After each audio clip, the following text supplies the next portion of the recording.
Let me ask you something. When did you last wake up feeling genuinely alive?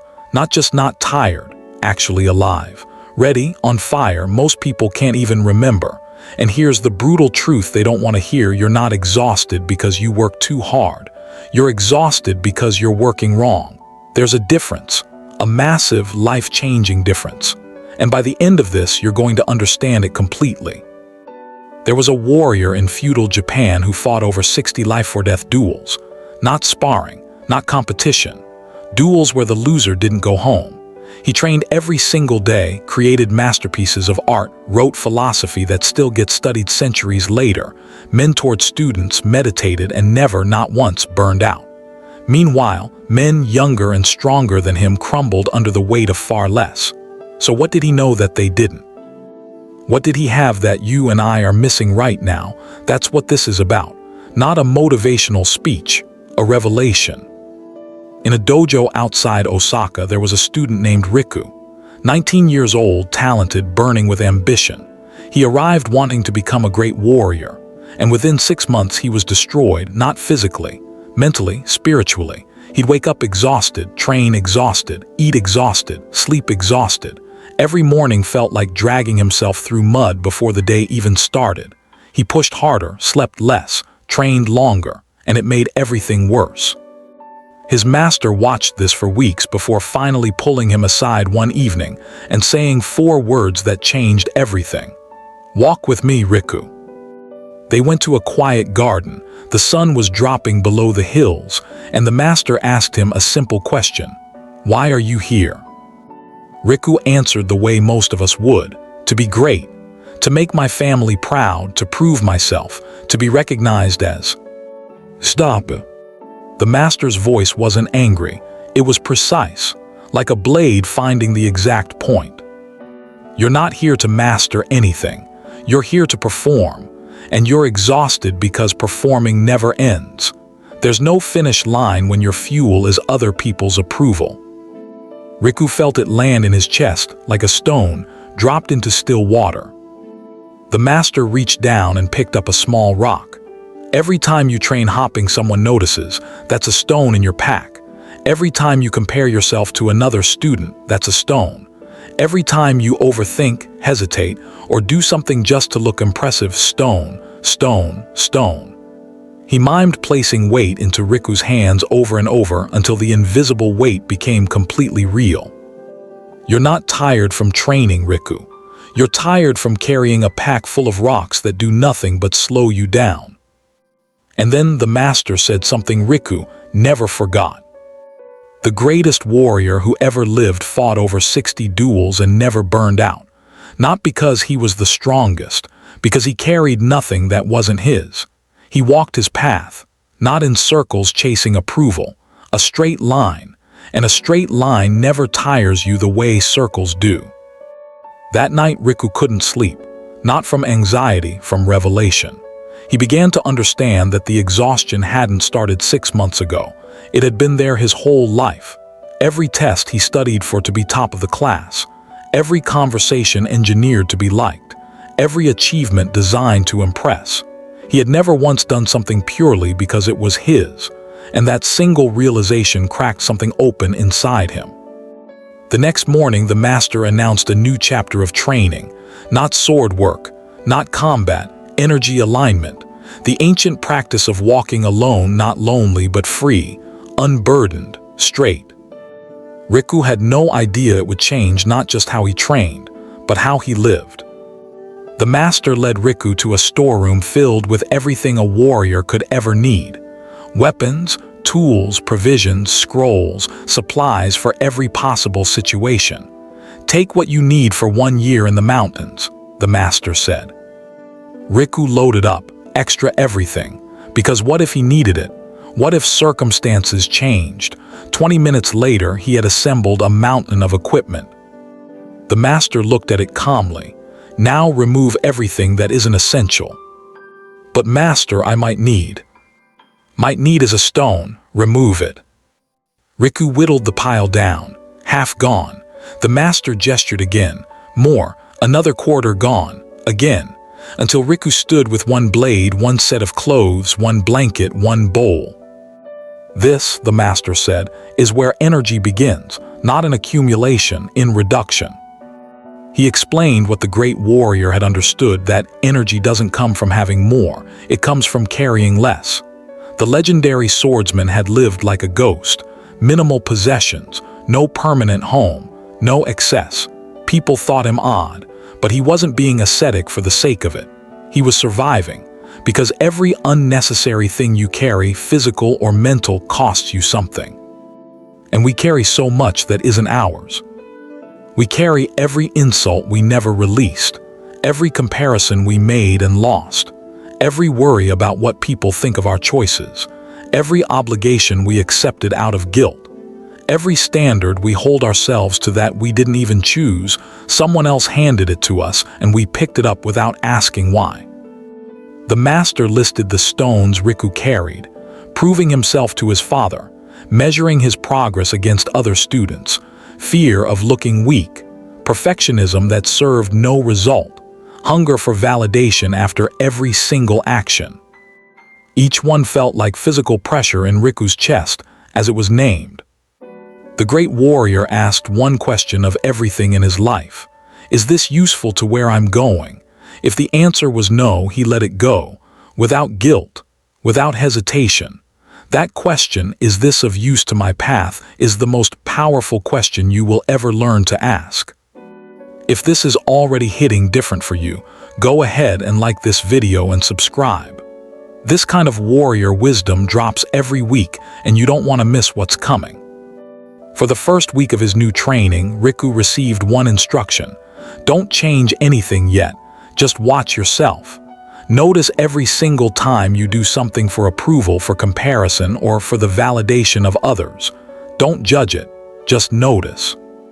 By day 3, he was disturbed by what he found. Every sword form, he was thinking about whether his technique looked better than his training partners. Every meditation session, he was wondering if the master could see how disciplined he was. Every meal, he rushed because he didn't want to appear slow. He wasn't living his life.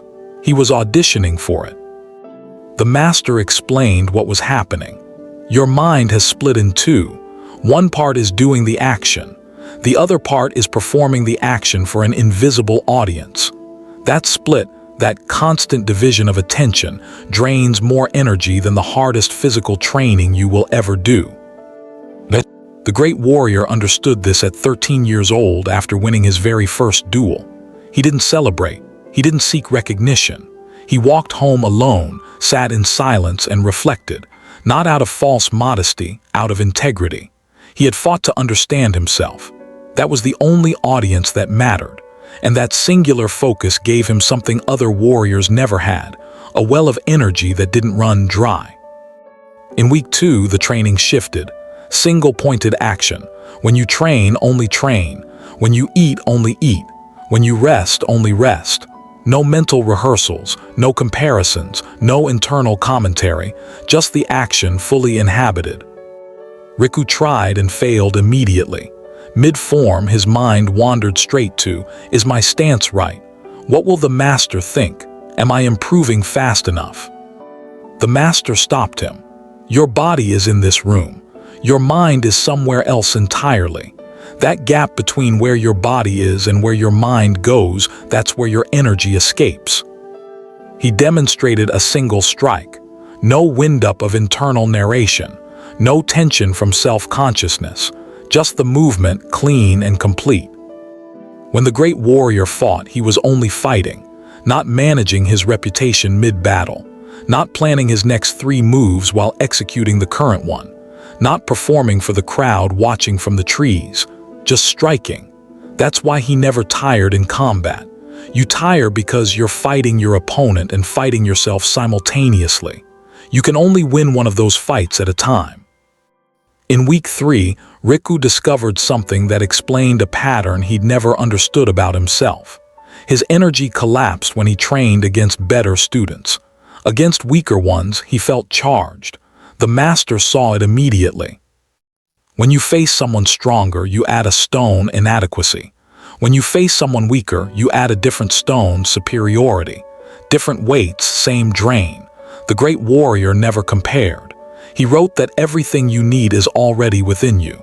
When you compare, you give your energy to someone else's path. You abandon your own. The master then did something unexpected. He made Riku spar blindfolded. No visual reference. No way to measure himself against the person across from him. Just response. Just presence. Just what is without the filter of comparison. Riku's energy stabilized. He moved differently, looser, more fluid, less encumbered. It was the first glimpse of what was possible. By week 4, he woke up one morning and felt something unfamiliar. Lightness. Not happiness exactly, just the absence of that grinding weight that had become so normal he'd stopped noticing it was there. He trained that day in a way he never had. No commentary, no audience, no stones, just movement and presence.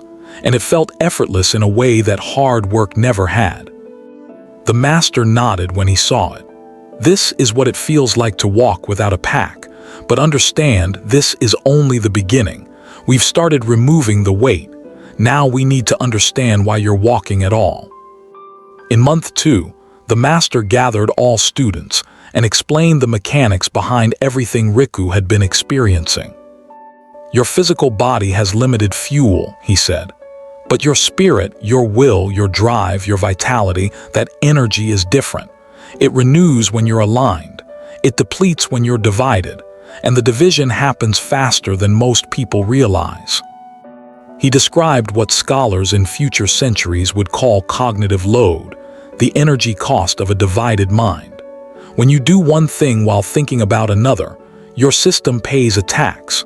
When your actions don't match your actual values, when you're doing things for appearances rather than purpose, that tax becomes a drain you can never outpace no matter how much you sleep. The great warrior aligned everything. Every action served his path. Nothing else got his energy. That alignment created something that looked supernatural to people watching from the outside, effortless, relentless vitality. And then the master made a point that Riku would carry for the rest of his life. The ancient Stoic philosophers, warriors of a different kind from the Western world, had understood the same principle. The emperor-philosopher Marcus Aurelius wrote that we hold power over our own minds, not over external events. Energy flows when you control what is yours to control, your perception, your choices, your response. Energy hemorrhages when you fight what was never yours to control in the first place.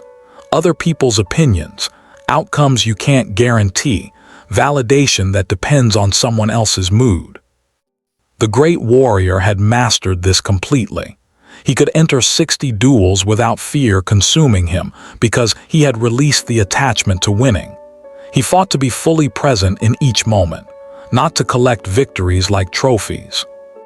And here's the psychological mechanism behind it. When you attach your peace to something external, someone's approval, a specific outcome, a particular result, your peace becomes hostage. Every time that external thing shifts, you shift with it. That constant recalibration is exhausting in a way that never shows up on a training log. The great warrior practiced something simpler and harder, complete non-attachment. He fought to master the moment, not to control what came after it. There's a state that the old masters called mushin, a mind so clear it becomes no mind. Thought disappears, action flows, time dissolves. It's effortless not because it's easy, but because there's no split, no commentary, no comparison running in the background. Just pure response. The great warrior lived there. Most of us visit it by accident and spend our whole lives trying to find our way back. The final piece the master taught that day was about rhythm versus motivation. Motivation is expensive fuel, he said. It requires constant replenishment. It rises and falls with your mood, your sleep, your circumstances. But rhythm, when the action becomes who you are rather than something you decide to do, that costs almost nothing. He gave a simple example. You don't motivate yourself to breathe. You don't hype yourself up to blink. These things are simply part of you. The great warrior made his training that automatic. He didn't try to practice. He simply was someone who practiced. That identity required no energy at all to maintain. This is why people who talk about discipline always beat people who talk about motivation. Discipline builds rhythm. Rhythm runs on almost nothing. And the energy you stop spending on willpower accumulates into something that starts to feel limitless. If what you're hearing right now is reshaping how you think about your own exhaustion, hit that subscribe button and drop a like. Every week we go deeper into this warrior philosophy of energy, alignment, and purpose. Month 4, the master announced a test. Riku would face the dojo's best student, a fighter named Sora who had beaten Riku every single time for an entire year. The gap between them was not small. Old Riku would have spent the night in his head, comparing, calculating, doubting, running scenarios of defeat in exhausting mental loops. New Riku sharpened his practice blade, stretched deliberately, sat in meditation until his mind was quiet. No anxiety about Sora, no attachment to the outcome, just preparation. The next morning, students gathered. Sora stepped forward with the easy confidence of someone who had never lost to this opponent. They bowed. They took their positions. And something remarkable happened. Riku didn't fight Sora. He responded to each moment as it arrived. His mind was empty of comparison, empty of outcome. He simply moved. Sora attacked with his signature speed. Riku didn't block it, he moved around it, like water around stone, without thinking, without planning, just responding to what was actually happening rather than what he feared might happen. 3 minutes in, something shifted. Sora's breathing changed. His movements lost a fraction of their precision. He was tiring, Riku was not. 5 minutes. Sora was visibly frustrated. He was winning by the technical count, landing more strikes, but he looked like a man running out of road. Riku looked like he had just started. 7 minutes. Sora stopped. I need to rest. He was breathing hard. Riku stood ready, barely winded. The watching students were silent. This had never happened before. Later, Sora approached Riku quietly. I don't understand. I'm the better fighter. How are you not exhausted? Riku answered simply. You fought to win. Winning costs energy. I fought to be present. Presence creates it. That evening, the master explained what the students had witnessed. Sora fought Riku while simultaneously judging himself, monitoring his reputation and gripping his need to win. 3 battles at once. That triple drain emptied him. Riku fought one battle, responding to what was actually in front of him, unattached to what came next. That unity didn't just conserve energy, it generated it. He let that land. This is the secret that the greatest warrior in our history carried into 60 death duels. Not the sharpest blade, not the fastest hands, the most unified mind. Energy doesn't come from being the strongest. It comes from being the most aligned. Month 6. The master sent Riku to a mountain monastery for 3 months, not for sword training, but for the deeper work. The head monk greeted him with one sentence. You've learned to remove the weight. Now you'll learn why to walk at all. The schedule was merciless in its sameness. Wake before dawn, cold water, 2 hours of seated meditation, walking meditation, meals in silence, 4 hours of manual labor, more meditation, sleep, repeat, every day identical, 90 days. The first week was genuine suffering, not physical, mental. Riku realized he had been addicted to novelty, always chasing the next stimulation, the next different thing, the next excitement. That addiction had been quietly draining him for years. He thought variety energized him. The monastery revealed that it was the craving for variety, the constant dissatisfaction with what was, that actually depleted him. The monks showed him that rhythm conserves, novelty craves, and craving is exhausting regardless of whether it's fulfilled. In week 3, Riku was carrying water from a well to the kitchen, a task that took an hour twice a day, and his mind rebelled. This is pointless. I came here for wisdom, not this. The head monk noticed immediately. That resistance you feel right now, that's where your energy goes, not into the work, into fighting the work. He demonstrated the same task, carrying water, but with complete presence. No mental commentary about being somewhere better. No future projection. Just the weight of the vessel, the path beneath his feet, the sensation of the task itself. The great warrior painted. He carved sculptures from wood. He wrote calligraphy.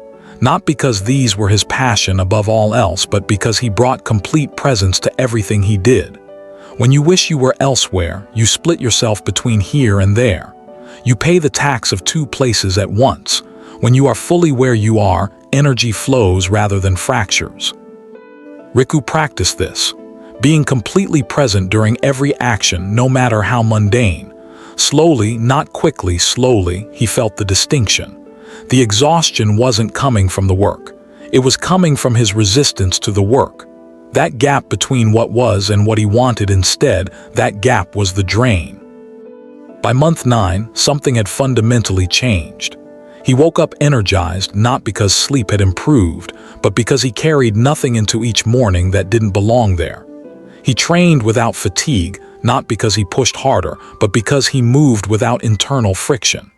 He worked for hours without the clock dragging, not because tasks were easy, but because he was fully inside them. The monks told his master, "He's ready." Riku returned to find an immediate challenge waiting. A Ronin, a masterless warrior named Koda, had been terrorizing nearby villages. Skilled, dangerous, multiple trained fighters had faced him, most lost. Some didn't survive. The local authorities had asked for help. The master chose Riku. That night Riku slept, not from forced calm, from genuine readiness. The old version of him would have spiraled for hours. What if I lose? What if I'm not ready? What if this is the moment everything falls apart? The new Riku had one thought, clear and final: I will respond to what is. Outcome is beyond my control. My presence is not. The next day, village square. Koda was waiting, a broad, battle-worn man radiating the kind of confidence that came from having put men in the ground. He looked at Riku and laughed. "They sent you. You'll be dead before you understand what happened." Riku said nothing. He was already somewhere Koda couldn't reach. The fight began. Koda attacked with ferocious intent, powerful, experienced, relentless. And as the minutes passed, something began to show in him that had never been visible before. Fatigue. His breathing became heavier. His combinations became slightly less precise.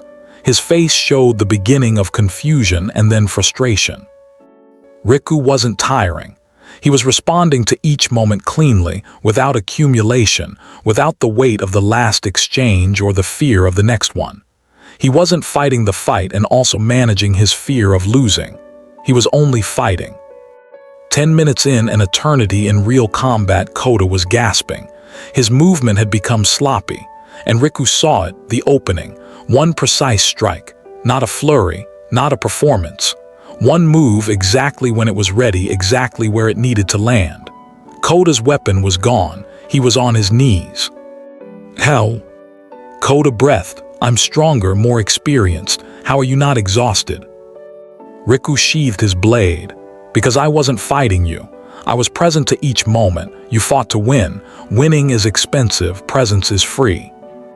He walked away quietly. No celebration, no performance for the crowd. Just the next moment and then the one after that. Years later, Riku became a master. And one day, a young student came to him, 19, burning with ambition, completely hollowed out by 6 months of training. He couldn't understand why wasn't working. "Master, I train harder than anyone, but I'm always tired. What's wrong with me?" Riku reached down and picked up a small stone. He placed it in the student's palm. "Every time you train for someone else's approval, you carry this. Every time you measure yourself against another student, you carry this. Every time you resist what is and wish the moment were different, stone. Stone. Stone." The student stared at his empty hand, feeling the weight of invisible things. "You're not tired from training. You're tired from carrying weight that does nothing for you." He stood and walked toward the training hall. The student followed. The greatest warrior in history fought 60 death duels, trained every day of his life, created art, wrote philosophy, and never burned out. Not because he had limitless physical energy, because he had nothing useless in his pack. His path was straight, and a straight path doesn't tire you the way circles do. Here is what that warrior knew that almost nobody teaches. You're not exhausted because you work too hard. You're exhausted because you work scattered, divided, carrying things that don't belong on your path. The solution isn't rest, it's realignment. Ask of everything, every commitment, every habit, every thought pattern, every person's opinion you carry around like it belongs to you, is this useful to where I'm going? If the answer is no, set it down. Not because you're lazy, because you understand now that carrying useless weight isn't strength, it's waste. Stop performing, stop comparing, stop attaching your peace to outcomes you don't control. Stop splitting yourself between where you are and where you wish you were. Do the thing in front of you, fully, completely, without an audience in your head, without a scoreboard running in the background, without stones in your pack. When your actions, your beliefs, and your path point the same direction, when you remove everything that doesn't belong, energy stops being something you manage. It becomes something you inhabit. This is what the greatest warriors discovered, not techniques to push harder, wisdom to walk straighter. Remove the stones, walk your path, and never tire again. If this hits somewhere real for you today, share it, like it, and subscribe. There are people in your life carrying invisible weight who need to hear this. Let the algorithm help it reach them.